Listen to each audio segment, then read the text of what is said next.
Very first time in his 15-year career, most folks wanted to know who was that ref that dared kick out the king. Well, his name is Kane Fitzgerald, and Kane, as I like to call him, has started a national conversation. Do stars in the league get special treatment? Well, the answer is yes, of course they do.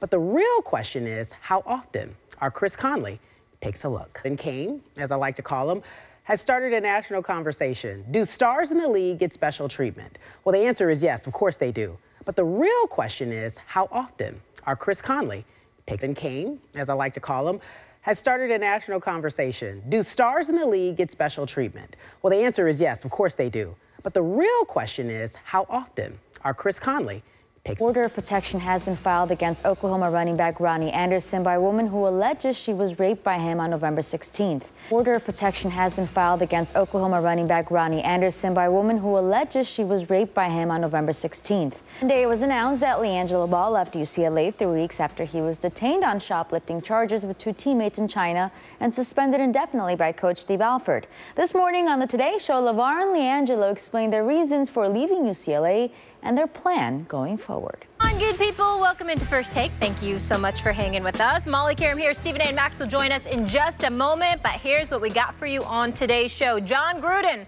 calls last night's Steelers-Bengals game disgusting. Find out how these guys would describe the Monday night clash. And speaking of dirty hits, Gronk gets a 1-game suspension for his on Sunday.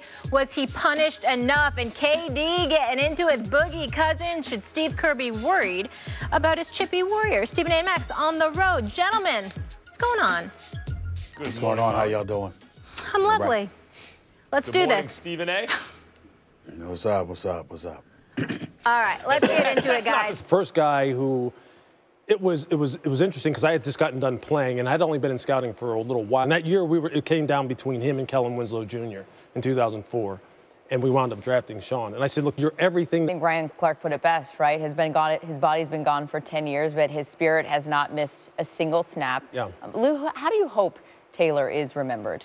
Well, I think I would like for him to be remembered, to be special. And that's what really takes you from being not good to great, but great to being transcendent. And he wanted that. He wanted that badly. Both facets of the game, it was very impressive for him last night. Yeah, when it comes to running back, quarterback, wide receiver, that's one of the best trios in all of the NFL. Well, the only game yesterday that featured actually 2 teams with winning records was the Rams and the Saints. LA snapping New Orleans' 8-game win streak. Tim, what we've given a ton of credit to, and well-deserved. They just got outplayed yesterday by a very good Wade Phillips coach defense. Nice to see you guys step out of yourself and give a little love to defense. That's what we're trying to do. You're trying to make this thing well balanced. Yeah, speaking of shocking, what happened in Kansas City yesterday.